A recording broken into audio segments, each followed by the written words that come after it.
ماشاءاللہ ٹائم نکال کے بیٹھتے ہیں, چاہے میرا بیان سنیں یا کسی عالم کا بیان سنیں, جو لوگ بھی علماء کو سن رہے ہیں, تو یہ بہت بڑی فضیلت ہے اس دور میں کہ آپ کو سننے کی توفیق مل رہی ہے, جبکہ اس کا بظاہر دنیا میں کوئی فائدہ نہیں ہے. بظاہر اس لیے کہہ رہا ہوں کہ حقیقت میں دنیا میں بھی اسی کا فائدہ ہے, دنیا کے مزے بھی ہیں اس میں, دنیا بھی بڑی تمیز سے اور سکون سے گزرتی ہے.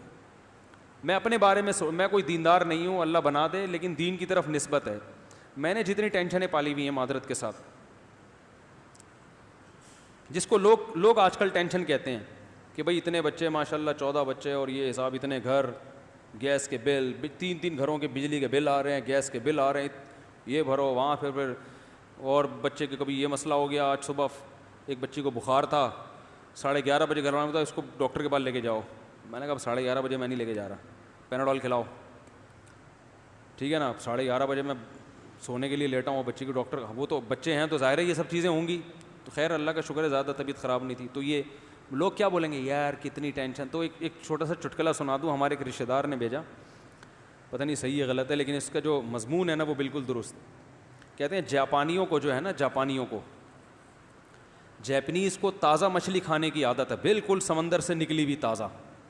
اب ظاہر ہے ایسی مچھلی کا بزنس تو نہیں ہو سکتا نا, بزنس کے لیے تو آپ لانچ میں جاتے ہیں, ٹن و من مچھلی نکال کے آتے ہیں, فریز کرتے ہیں, پھر وہ 1 مہینے بعد تھوڑی تھوڑی کر کے بکتی ہے.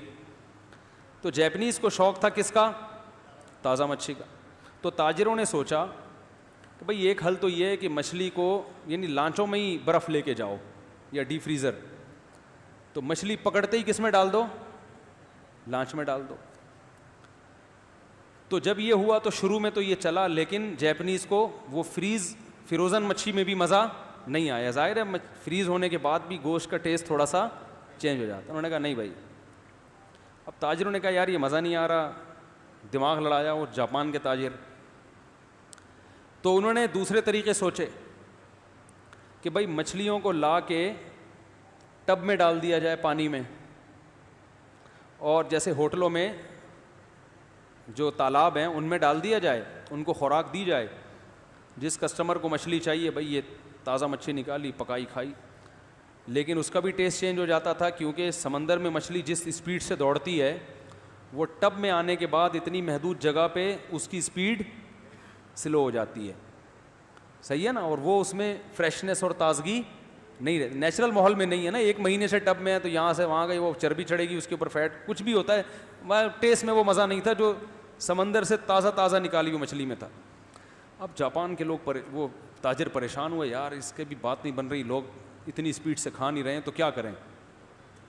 تو انہوں نے کیا کیا کہ بھائی ہوٹلوں میں بڑے بڑے تالاب بناؤ اور مچھلیاں لا کے چھوڑو, اور ایک شارک مچھلی بھی چھوڑ دو اس میں. کیا کرو بولو بھائی؟ شارک مچھلی. تو شارک مچھلی یہ کرے گی, شارک مچھلی تو شکار کرتی ہے, وہ چند ایک مچھلیاں تو کھا لے گی, یہ نقصان تو ہوگا, لیکن باقی مچھلیوں کو متحرک رکھے گی. باقی مچھلیاں ہر وقت اس سے بچنے کے لیے ان کی موومنٹ اسی طرح ہوگی جیسی سمندر میں ہوتی تھی. یہ نتیجہ بڑا شاندار نکلا, اور مچھلیاں بالکل فریش اور تازہ, بالکل وہی ٹیسٹ جو کہاں تھا, سمندر.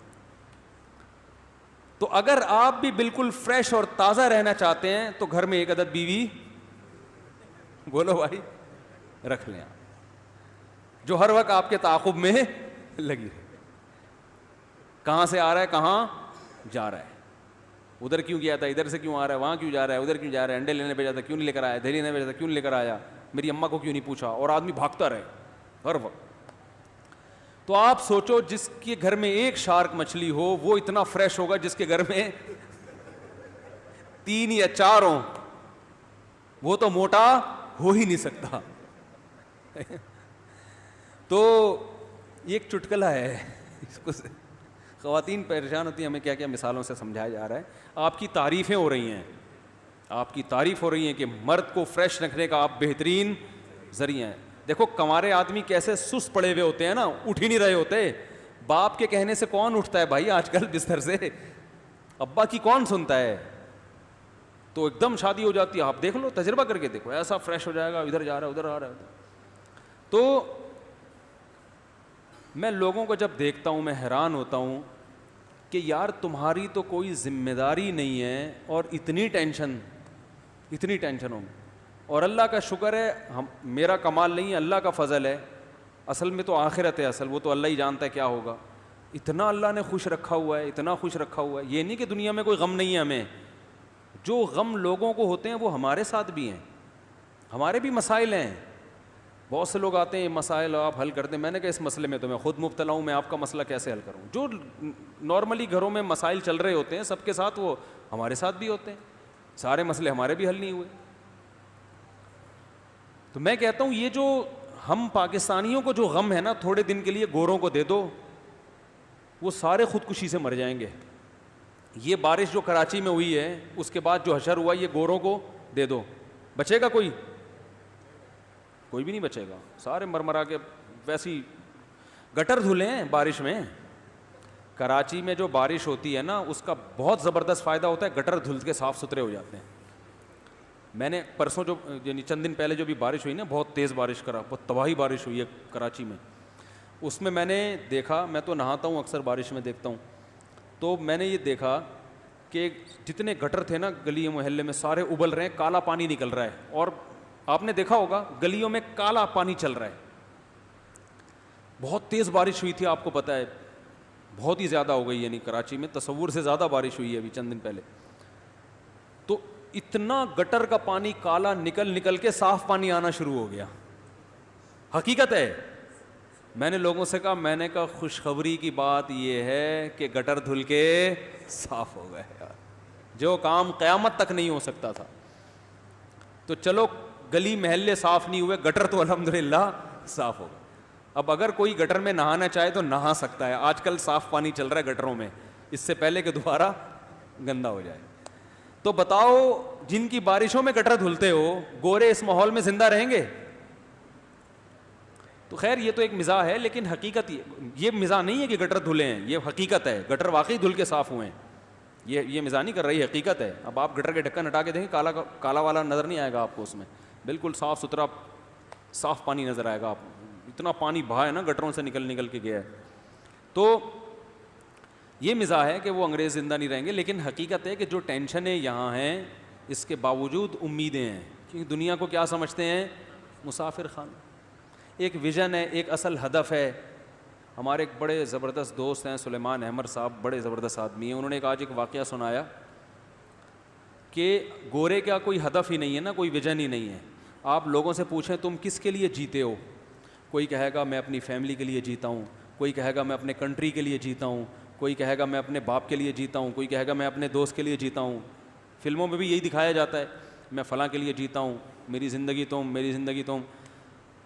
مسلمان جو حقیقی معنوں میں کو اس سے پوچھو, بھائی ہم اللہ کو راضی کرنے کے لیے جیتے ہیں.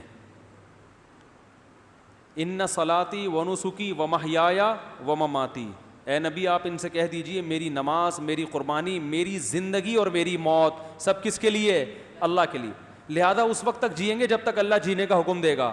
جب اللہ مرنے کا حکم دے گا تو کیا کریں گے, مر جائیں گے. جب اللہ میدان جنگ میں لڑ کے شہادت کا حکم دیتا ہے تو شہادت مطلوب ہو جاتی ہے نا. تو زندگی بھی کس کے لیے, اللہ کے لیے, موت بھی کس کے لیے, اللہ کے لیے. تو ایک صحیح ہدف ہے. تو دائیں بائیں درمیان میں جتنی چیزیں آ رہی ہیں وہ زندگی کے ضروری لوازمات ہیں, وہ اصل ہدف نہیں ہے. جو فیملی کے لیے جیتا ہے اس کا مطلب فیملی کسی دریا میں ڈوب کے ختم ہو گئی تو یہ بھی ختم ہو جائے گا. تو انہوں نے پھر واقعہ سنایا کہ ایک خاتون اپنے شوہر کے ساتھ رہتی تھیں اور کوئی ان کا خاندان میں اور کوئی بندہ تھا نہیں, یا تو بچھڑ گئی ہوں گی والدین سے یا کچھ, کوئی بھی نہیں تھا, ایک شوہر ہی تھا. یہ صحیح واقعہ ہے. تو شوہر کے بارے میں اس کو اطلاع ملی کہ وہ دریا میں ڈوب کے انتقال ہو گیا. اس عورت کو جب پتہ چلا تو وہ آئی اور اس نے دریا میں اسی جگہ چھلانگ لگا کے خودکشی کی ہے جہاں اس کا شوہر ڈوبا تھا, کہ میں تو جیتی اپنے شوہر کے لیے تھی, اب تو میرے لیے دنیا میں کوئی بھی نہیں بچا. تو یہ غلط ویژن اور غلط چیز کو ہدف بنانے کا نتیجہ ہے کہ خودکشی کی حرام موت مر رہی ہو. یہ کامیابی ہے, دنیا اپنے ہاتھ سے جانے دی. تو دنیا کا کو ہدف بنانے کا یہی نقصان ہے. نہ بھائی آپ کا ہدف والدین ہے, وہ بھی بچھڑیں گے قبر میں جائیں گے. نہ آپ کا ہدف بیوی ہونی چاہیے, وہ بھی بچھڑ کے کہاں جائے گی, قبر میں. نہ عورت کا ہدف شوہر ہے, نہ اولاد ہے, یہ سب ساتھ چھوڑنے والے لوگ ہیں. نہ دولت, دولت بھی ساتھ چھوڑتی ہے. وہ میں نے ہانگ کانگ میں قبرستان دکھایا تھا نا, ہانگ کانگ تھا پتہ نہیں ملیشیا تھا کہاں تھا, اس میں چائنیز لوگ اپنی دولت قبر میں اپنے ساتھ دفناتے ہیں کہ ہم یہ چھوڑ کے نہیں جا سکتے, لیکن پھر بھی وہ دولت کیا کر دیتی ہے, ساتھ چھوڑ دیتی ہے. وہ آپ جائے اپنی جیب میں لے کے جاؤ لیکن نہیں, کام نہیں آئے گی وہاں پہ وہ. تو اس لیے مسلمان کا ایک ہدف ہے بھائی, اصل کیا ہے, آخرت. یعقوب علیہ السلام کی ساری زندگی ٹینشنوں میں گزری ہے, پھر بھی کامیاب تھے.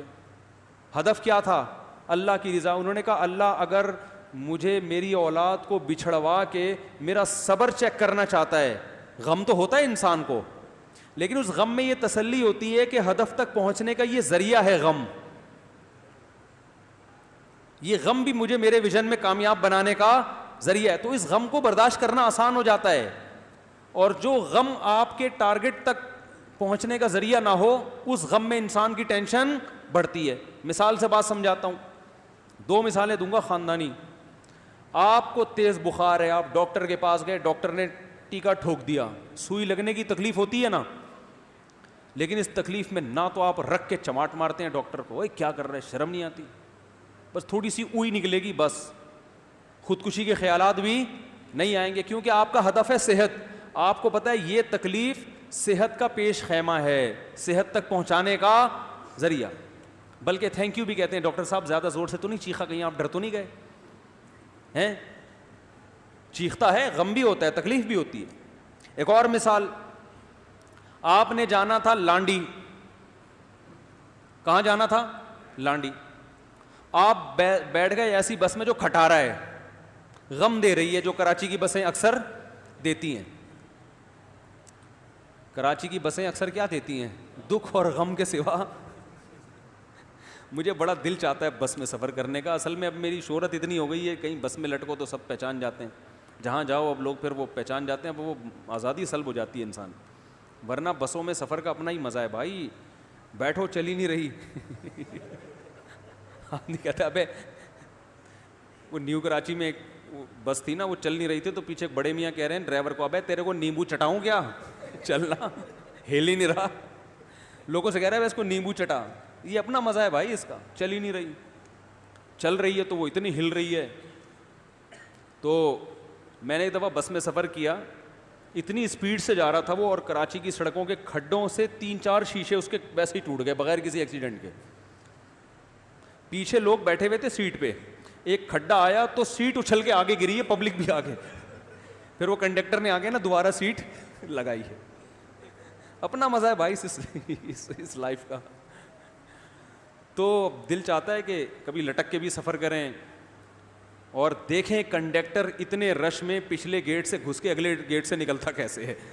حقیقت ہے یار, پاؤں رکھنے کی جگہ نہیں ہوتی, گھستا بھی ہے, سب سے کرایہ لیتا بھی, اور اس کی جیب کبھی نہیں کٹتی کنڈکٹر کی, اور اگلے گیٹ سے نکل بھی جاتا ہے. پتہ نہیں کیا, لیکن خیر کہاں سے کہاں بات چلی گئی. تو آپ لانڈی جا رہے ہو, کھٹارا بس مل گئی, غم ہوگا آپ کو, دکھ ہوگا, ہائے اس کو نیمبو چٹاؤ ابے یہ, لیکن ایسا نہیں کہ آپ خودکشی کر لو ٹھا. لیکن آپ نے جانا لانڈی میں, اور آپ بیٹھ گئے ایئر کنڈیشن بس میں, بڑا مزہ آیا آپ کو, زبردست سکون مل رہا ہے, کوئی نیمبو چٹانے کی بات نہیں ہو رہی, بالکل مزے سے, کنڈکٹر تنگ نہیں کر رہا, اور زبردست. لیکن تھوڑی دیر میں آپ کو پتہ چلا یار غلط بس میں بیٹھ گیا ہوں میں. یہ لانڈی نہیں جا رہی, بلکہ یہ تو الٹا منوڑا کی طرف جا رہی ہے, الٹا جا رہی. تو اس خوشی میں بھی آپ کو ایسی ٹینشن ہوگی, آپ بار بار کھڑکی سے چھلانگ لگانے کی کوشش, ابے روک گاڑی, ابے مجھے نکلنا ہے, اتنی ٹینشن ہوگی. وہ اے سی کے مزے آپ کو محسوس نہیں ہوں گے. یہی حال ہے میرے بھائی کافر کا اور مسلمان کا. اس کا ایک ہدف ہے, درمیان میں جو ٹینشنیں آ رہی ہیں جھیلتا ہوا جائے گا, اس کو ہوگا غم, تکلیف ہوگی, دبلا بھی ہو جائے گا تکلیف سے, غم بھی ہوگا, لیکن خودکشی نہیں کرے گا, برداشت کرے گا بڑے بڑے غم. اور میرے بھائی جس کا کوئی ہدف ہی نہیں ہے نا, اس کے لیے خوشیاں بھی کیا ہیں, پھیکی, کیونکہ اس کو اپنا ہدف نظر آ رہا ہے موت. ہدف کیا ہے, غلط سمت, کہ موت تو ہر ایک کو آنی ہے نا, اس کی نظر میں موت ہی غلط چیز ہے. ہماری نظر میں موت غلط چیز ہے ہی نہیں, ہماری نظر میں تو موت ایک منزل ہے. آپ کی نظر میں موت منزل نہیں ہے, بلکہ عیش و عشرت کا خاتمہ، جو آپ کا اصل ہدف تھا نا عیش و عشرت، اس ہدف کی راہ میں سب سے بڑی رکاوٹ کیا ہے؟ موت. اور یہ اتنی بڑی رکاوٹ ہے کہ یقینی ہے، یہ لازمی، یہ ایسا بیریئر ہے جو آئے گا. آپ کسی سمت میں جا رہے ہیں اور آپ کو پتا ہے جو میرا راستہ ہے اس میں بیریئر ہے اور وہ کھلے گا نہیں، اور ایک وقت آئے گا وہ بیریئر سامنے آئے گا، مجھے منزل تک پہنچنے سے روکے گا، تو آپ تو ٹینشن میں فل. تو جس کا مقصد عیش و عشرت ہے، اسے پتا ہے جتنا بھی عیاشی کر لوں بالآخر یہ عیاشی مجھ سے چھینی جائے گی، بڑھاپے میں بھی اور موت میں بھی. تو کبھی بھی سکون میں بولو بھائی نہیں آ سکتا. اور یہ بھی اس کی بات کر رہا ہوں جو واقعی عیاشی میں ہو، وہ سکون میں نہیں آئے گا. جو عیاشی میں نہ ہو، غموں میں ہو، وہ تو ویسے ہی مر جائے گا. وہ تو کہے گا یار ہمیں تو یہاں کو مزے بھی نہیں آ رہے اور مرنا بھی ہے، صحیح ہے نا. تو وہ تو ویسے ہی خودکشی کرے گا کہ ابھی نکلو یہاں سے، بس سے چھلانگ لگائے گا وہ کہ نکلو یہاں سے اس سفر سے.